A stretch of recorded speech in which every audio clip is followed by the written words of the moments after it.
नमस्कार, मैं हूं अमिताभ बच्चन।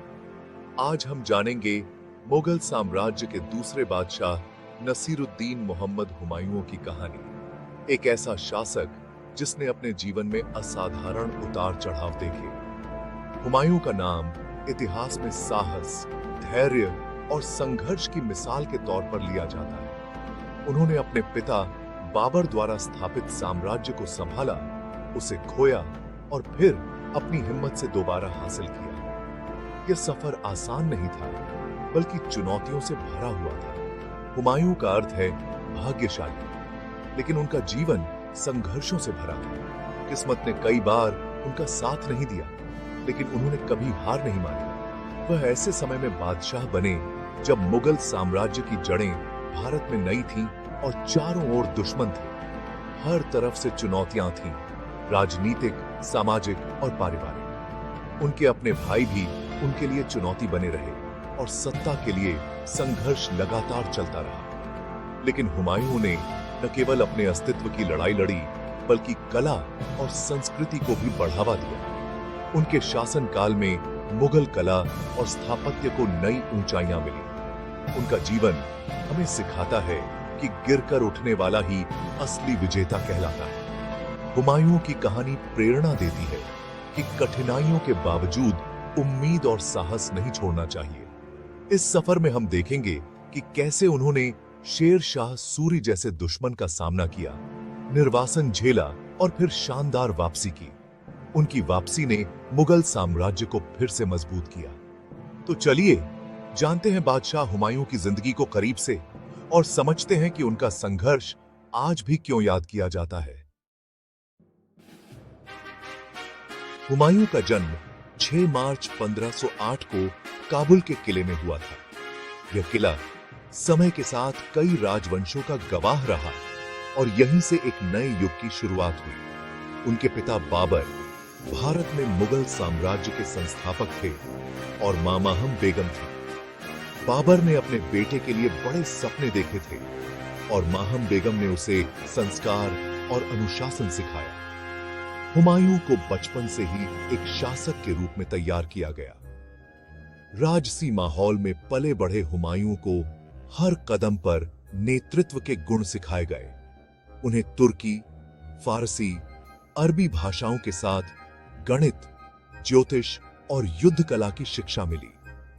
उनके शिक्षक उन्हें इतिहास, राजनीति और कूटनीति की बारीकियां भी सिखाते थे।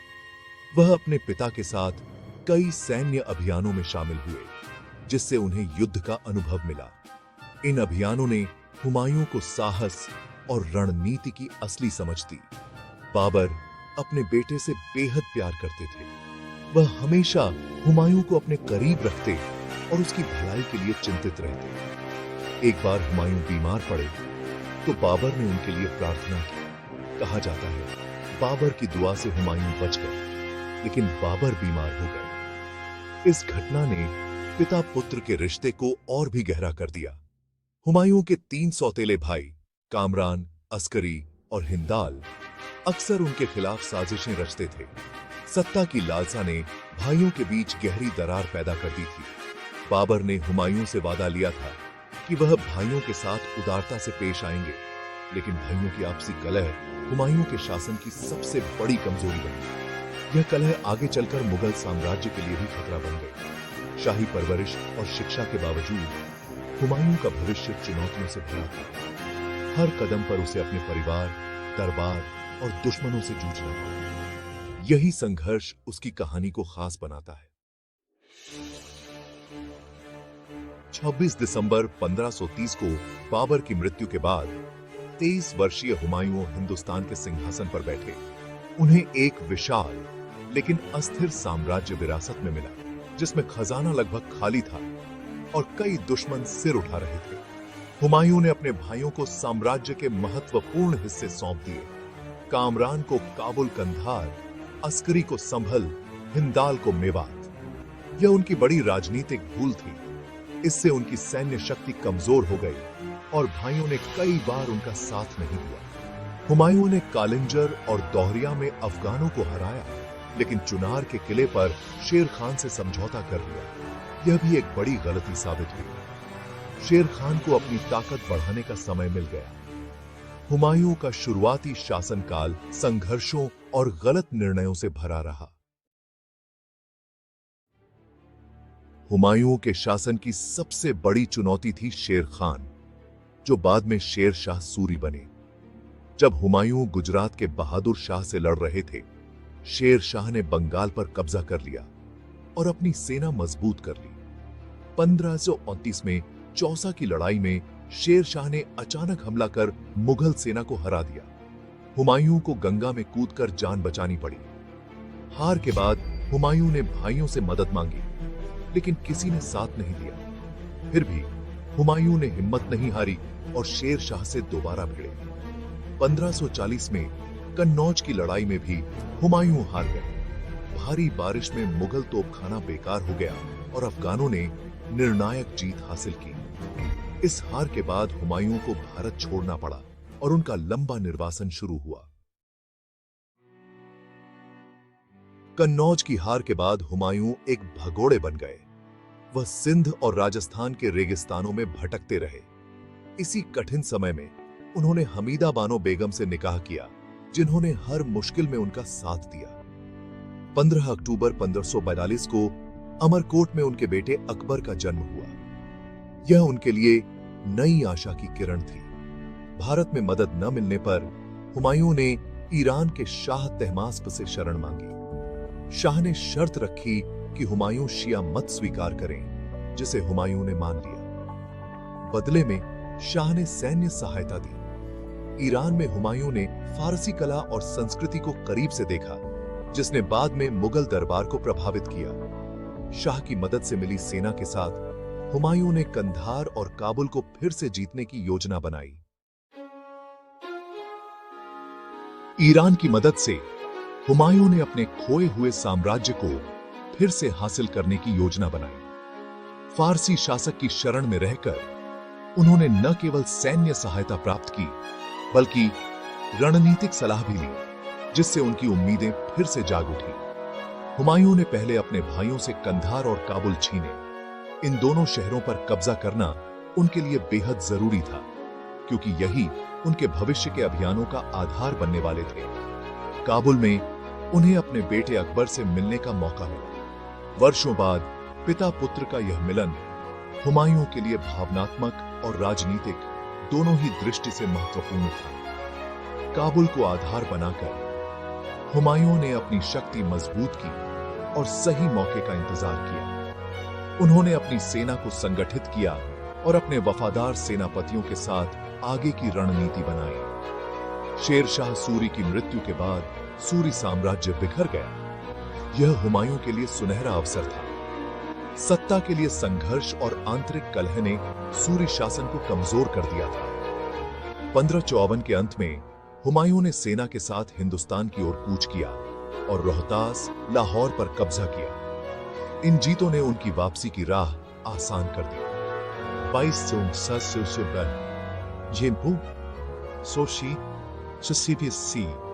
जून 1555 को सरहिंद की निर्णायक लड़ाई में हुमायूं के सेनापति बैरम खान ने सूरी सेना को हरा दिया। यह जीत मुगलों के लिए निर्णायक मोड़ साबित हुई। एक महीने बाद 23 जुलाई 1555 को हुमायूं ने दिल्ली में विजयी प्रवेश किया और फिर से बादशाह बने। दिल्ली की गलियों में एक बार फिर मुगल ध्वज लहराने लगा, लेकिन उनकी यह जीत ज्यादा समय तक टिक नहीं सकी। नियति ने उनके लिए कुछ और ही तय कर रखा था। हुमायूं की किस्मत ने एक बार फिर करवट लेने वाली थी और उनका सफर अधूरा रह गया। हुमायूं का अधिकांश जीवन संघर्षों में बीता, लेकिन उन्होंने प्रशासन और संस्कृति में अहम योगदान दिया। उन्होंने सूर्य साम्राज्य की कुशल प्रशासनिक व्यवस्था को जारी रखा और राजस्व प्रणाली को व्यवस्थित किया। हुमायूं की सबसे बड़ी देन कला और संस्कृति के क्षेत्र में थी। ईरान से लौटते समय वे दो महान फारसी चित्रकारों को भारत लाए, जिन्होंने मुगल चित्रकला की नींव रखी। उन्होंने दिल्ली में दीन पनाह नामक नए शहर की नींव रखी और शेर मंडल पुस्तकालय सह वेदशाला बनवाई। हुमायूं एक दयालु, उदार और कला प्रेमी शासक थे, लेकिन उनमें निर्णायक क्षमता की कमी थी। वह ज्योतिष में विश्वास करते थे और कई बार दुश्मनों के प्रति अत्यधिक उदार हो जाते थे।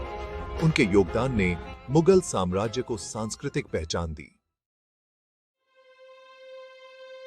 दिल्ली के सिंहासन पर लौटने के बाद हुमायूं को शासन का ज्यादा समय नहीं मिला। 24 जनवरी 1556 की शाम वह शेर मंडल की सीढ़ियों से उतरते समय गिर पड़े। उनका पैर लिबास में उलझ गया और सिर में गंभीर चोट आई। उन्हें तुरंत महल में ले जाया गया, लेकिन हालत बिगड़ती गई। 3 दिन बाद 27 जनवरी 1556 को हुमायूं का निधन हो गया। उनकी उम्र केवल 47 वर्ष थी। उनकी मृत्यु की खबर कुछ समय तक छुपाई गई ताकि साम्राज्य में स्थिरता बनी रहे और अकबर के राज्याभिषेक की तैयारी हो सके। एक इतिहासकार ने लिखा, हुमायूं जीवन भर लड़खड़ाते रहे और लड़खड़ाते हुए ही उनका अंत हुआ। अब साम्राज्य की जिम्मेदारी 13 वर्षीय अकबर और बैरम खान के कंधों पर थी। हुमायूं की सबसे बड़ी विरासत उनके बेटे अकबर हैं, जिन्होंने एक विशाल और स्थिर साम्राज्य की नींव रखी। हुमायूं की गलतियों से अकबर ने सीखा और भारतीय इतिहास में अद्वितीय साम्राज्य बनाया। हुमायूं का मकबरा, जो उनकी पत्नी हमीदा बानो बेगम ने बनवाया, भारतीय उपमहाद्वीप में 4 बाग शैली का पहला उदाहरण है और ताजमहल जैसी इमारतों के लिए प्रेरणा बना। उन्होंने मुगल दरबार में फारसी कला, शिष्टाचार और संस्कृति को बढ़ावा दिया। ईरान से आए कलाकारों और विद्वानों ने भारत में इंडो पर्शियन संस्कृति की नींव रखी। हुमायूं का जीवन हमें सिखाता है कि असफलताएं अंत नहीं होती, बल्कि वापसी का अवसर होती हैं। इतिहास उन्हें एक ऐसे बादशाह के रूप में याद रखेगा जो गिरा, भटका, लेकिन फिर उठा और अपनी मंजिल तक पहुंचा।